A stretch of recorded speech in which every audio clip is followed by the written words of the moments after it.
অনেকেই তো খেয়েছেন চিকেন। হ্যাঁ, লাল চিকেন। আজ বানিয়েছি দেশি চিকেনের লাল ঝোল, দেশি মুরগির লাল ঝোল। তো বন্ধুরা, আবারও চলে আসলাম টুলি ফুড ওয়ার্ল্ডে। সবাইকে স্বাগত। তো চলো বন্ধুরা, দেখে নিই আজকে এই লাল ঝোলটা কীভাবে বানালাম আর কত সহজে বানালাম। সাধারণত আমরা সবাই জানি দেশি মুরগি একটু শক্ত হয়।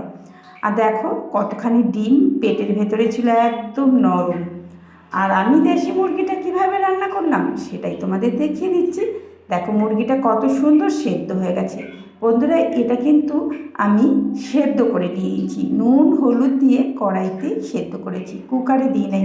কুকারে দিলে না চর্বিগুলো গলে যায়, তাই কুকারে দিই নাই। আর এদিকে আলু ভেজে নিয়েছি, আর ওই আলু ভাজার তেলেই ফোড়ন দিয়ে দিলাম। দিলাম তেজপাতা, গরম মশলা, আর দিলাম জিরা। গরম মশলায় আছে ওই যে আমার থাকে একটি দারচিনি, লবঙ্গ আর এলাচ দানা। তো ওইটা একটু ভাজা হলেই দিয়ে দিলাম পেঁয়াজটা। পেঁয়াজটা এবার সুন্দর করে লাল লাল করে ভেজে নেব। আর বন্ধুরা, দেশি মুরগি অনেকেই রান্না করেছো এবং করতে জানো, খেয়েছো। আমার মতো করে এরকম দেশি মুরগির লাল পাতলা ঝোল একবার করেই দেখো। ভাত, রুটি, আহা, পরোটা জাস্ট জমে যাবে বন্ধুরা। এতটাই লোভনীয়। আর সামান্য মশলা, আমি সাধারণত একটু কম তেল মশলাতেই রান্না করে থাকি। আর মশলাটা আমি খুবই অল্প ব্যবহার করার চেষ্টা করি। তো দেখো পেঁয়াজ কিন্তু খুবই সামান্য, 1 কিলো মাংস কিন্তু এখানে আমি ওই 150 গ্রামের মতো পেঁয়াজ, মানে 3টে একটু মিডিয়াম সাইজের পেঁয়াজ কেটে নিয়েছি। বুঝলে বন্ধুরা, খুব বেশি মশলা আমার ঠিক পোষায় না, ভালোও লাগে না। আমি জাস্ট অল্প মশলাতেই রান্না করতে ভালোবাসি। তো এবারে দিয়ে দেবো, দেখো পেঁয়াজটা বেশ সুন্দরভাবে মানে ভাজা হয়ে গেছে, লাল লাল করে বাদামি কালার হয়েছে। আর দিয়ে দিলাম ঠিক ওই সময় রসুন আর আদা 1 চামচ করে। আর আজকে মশলাটা বাটা না বন্ধুরা, গ্রেট করে দিয়েছি। মানে আমি একটু তাড়াহুড়োর মধ্যে করছিলাম, জাস্ট গ্রেট করে আমি রান্নাটা করছি। অনেকে অনেক সময় ব্যস্ততার মধ্যে ঠিকমতো রসিয়ে কষিয়ে রান্না করার সময় অনেক কিছুই খেতে পারে না। তো এইভাবে কিন্তু সাধারণভাবেও তোমরা এইভাবে চিকেন মটন রান্না করে খেতে পারো, খেতে কিন্তু দুর্দান্ত হয়। তো দেখো দিয়ে দিলাম কয়েকটা কাঁচা পাকা লঙ্কা, এবং এটা ফালি করে দিই নেই, মানে চিড়ে দিই নেই, তোমরা চাইলে চিড়ে দিতে পারো। দিয়ে বেশ ভালো করে একটু ভাজা ভাজা করে নিলাম, বেশ ভাজা একটা গন্ধ বেরিয়েছে। তখনই দিয়ে দিলাম নুন। যেহেতু নুন হলুদ দিয়ে সেদ্ধ করেছি, এখানে কিন্তু নুনটা বুঝে দিতে হবে, তাই নুন হলুদ আর কালারের জন্য একটু গুঁড়ো লঙ্কা ব্যবহার করলাম। আমি একটু ঝাল কম দিচ্ছি আজকে, কারণ খুব বেশি ঝাল আজকে দিলাম না, অল্প সামান্য ঝাল দিয়ে রান্না করছি। বাড়িতে একজন অসুস্থ আছে, সে কারণে খুব বেশি ঝাল ব্যবহার করলাম না। আর কালারের জন্য জাস্ট 1 চিমটে গুঁড়ো লঙ্কাটা ব্যবহার করলাম। অল্প জল দিয়ে কিন্তু আমি সুন্দরভাবে এটা কষিয়ে নেব। হ্যাঁ বন্ধুরা, একটু জিরের গুঁড়ো অবশ্য দেবে, স্কিপ করে গেছে, আমি দিয়েছিলাম স্কিপ করে গেছে। ধনের গুঁড়ো না দিলেও চলবে, অনেক সময় আবার থাকলে দিতে পারো, আমি শুধু জিরের গুঁড়ো ব্যবহার করেছি এখানে। আর দিয়ে দিলাম একটা টমেটো। টমেটোটা কিন্তু 4 ভাগে ভাগ করে দিয়েছি। এবার দিয়ে বেশ মশলাটা সুন্দর করে কষিয়ে নেব যতক্ষণ না তেল ছাড়বে। অল্প জল দিয়ে বেশ সুন্দর করে মশলাটা আমার কিন্তু কষানো হয়ে গেছে বন্ধুরা। এবারে আমি আঁচটা কমিয়ে এখানে দিয়ে দেবো 2 থেকে 3 চামচ ফেটিয়ে রাখা দই। আমি দইটা আগেই ফেটিয়ে নিয়েছি, তো আমি 3 চামচ এখানে দই দিয়ে দেবো। যেহেতু ওদিকে অন্যান্য মশলাগুলো একটু কম দিয়েছি, এখানে অবশ্য দইয়ের ভাগটা দিলে বেশ গ্রেভিটা হবে, বুঝেছো? আর গ্রেভি বলতে আমি তো কষা করছি না, পাতলা ঝোল করছি। পাতলা ঝোল করলেও কি আর জল জল ভালো লাগে? একটু তো গ্রেভি লাগে, তাই না? সে কারণে আমি দইটা দিয়ে বেশ আঁচটা কমিয়ে আমি ভালো করে ফেটিয়ে নেবো। হ্যাঁ, এবারে এইভাবে ফেটাবো যতক্ষণ না তেল ছাড়বে, ততক্ষণ ফেটিয়ে নেবো। আর বন্ধুরা, এটা তো জানোই তোমরা, আমি আগে থেকেই মানে চিকেনটা সেদ্ধ করে রেখেছি। আমার চিকেন আর ওই যে আলুটা ভেজেছি না, খুব সুন্দরভাবে ভাজা হয়ে গেছে। তো বেশি সময় লাগবে না করতে, সেই জন্য আমি খুব বেশি আগে দেবো না। বেশ সুন্দরভাবে কষিয়ে তেল যতক্ষণ না ছাড়বে, দেখো মশলাটা কিন্তু আমি গ্রেট করে দিয়েছি, বোঝা যাচ্ছে না কত সুন্দরভাবে মশলাটা কষানো হয়ে গেছে। হ্যাঁ, এবারে আমি দিয়ে দেবো চিকেনগুলো।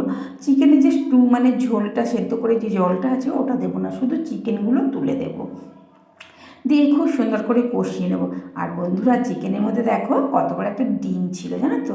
দেশি মুরগির দেখবে পেটে বেশিরভাগ ডিমের থলি পাওয়া যায়, ডিম পাওয়া যায়, আর এই ডিমটাতে কোনো রকমের ছাল হয় নাই, শুধু আস্তরণ পড়েছিল। আর সত্যি কথা বলতে আমার একদম ভালো লাগে না এই দেশি মুরগি খেতে, এই ডিমগুলোকে দেখলে, জানো তো? জাস্ট আমার কি বলবো, কষ্ট হয়, কিন্তু কি করব, ছেলে হাজবেন্ড যে যেটা খেতে চাইবে তাদের তো বানিয়ে দিতে হয়, তাই না? দেখো, আর ডিমের থলিটা কতগুলো ডিম ছিল পেটে। হুম। কি করব, তাও দেখো। তবে ডিমগুলো কিন্তু খেতে ভালোই লাগে, এইভাবে রান্না করলে জাস্ট অসাধারণ লাগে বন্ধুরা, মানে কি বলবো। আর একবার হলেও বন্ধুরা এইভাবে দেশি মুরগি রান্না করে দেখো। অনেক সময় আমরা দেশি মুরগি সেদ্ধ হতে সময় লাগে বলে কুকারে দিই না বন্ধুরা, কুকারে দেবে না। প্রথমে যদি নুন হলুদ দিয়ে সেদ্ধ করো, জাস্ট 10 মিনিট ফোটালেই কিন্তু সুন্দর সেদ্ধ হয়ে যায়, একদম গলে যায়। সেটা তো তোমাদের দেখিয়ে দিলাম শুরুতে যে কত সুন্দরভাবে গলেছে চিকেনটা। তো সুন্দরভাবে কষানোর পর তেল ছেড়ে দিতেই আমি দিয়ে দিলাম ওই যে মানে চিকেন সেদ্ধ করা যে জলটা ছিল সেটা দিয়ে দিলাম। দিয়ে এবারে আমি ভালো করে ঢেকে দেবো, আর দিয়ে দেবো কয়েকটা আলু। হ্যাঁ, আমি অনেকগুলি আলু ভেজে নিয়েছি, কিন্তু সবগুলো দেবো না, তার কারণ আমি এখানে 2 রকমের চিকেন রান্না করছি। দেখেছো বন্ধুরা, আলুটা ভাজতে ভাজতে কত সুন্দর সেদ্ধ হয়ে গেছে। আমি যেহেতু 2 রকমের চিকেন রান্না করছি, একটা দেশি আর একটা ওই যে বিদেশি মানে ব্রয়লার, সেই জন্য আমি দুটোতে ভাগ করে দেবো। এখানে দিয়ে দিলাম 6খানা আলু, দিয়ে ভালো করে ঢেকে আবারও ঝোলটা বেশি যেহেতু ভালো করে ফুটোতে হবে, তাই 5 মিনিটের জন্য আমি ভালো করে ফুটিয়ে নেব। তাতে কী হবে, ঝোলটার সঙ্গে মানে আলুটার মধ্যে ঝোলটাও ঢুকবে, চিকেনের মধ্যেও ঝোল ঢুকবে, মশলাগুলো ঢুকবে, খেতে দারুণ লাগবে। হ্যাঁ, ঢাকা দিয়ে আমি 5 মিনিট ফুটিয়ে নেব। তো 5 মিনিট পর ফিরে এসেছি বন্ধুরা, দেখো কত সুন্দর হয়েছে, আর ডিমটা তো তাকিয়ে রয়েছে, কি ভালো যে লাগছে কি বলবো। খেতে যে কতটা টেস্ট, কতটা স্বাদ হয় তা বলে বুঝতে পারবে। সিম্পল রান্না, একদম অল্প সময়ে, জাস্ট অসাধারণ টেস্ট। শুধু একবার খেয়ে দেখো এইভাবে।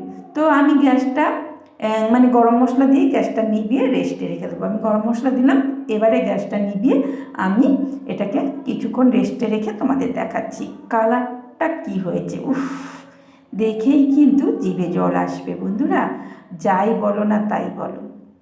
হ্যাঁ, একবার হলেও অবশ্যই বানাবে। আর বন্ধুরা, কে কোথা থেকে দেখছো অবশ্যই কমেন্টে জানাবে। আর যে সকল নতুন বন্ধুরা আসছো আজকে দেখছো, প্লিজ চ্যানেলটিকে সাবস্ক্রাইব করে চ্যানেলটির পাশে থাকার অনুরোধ রইল।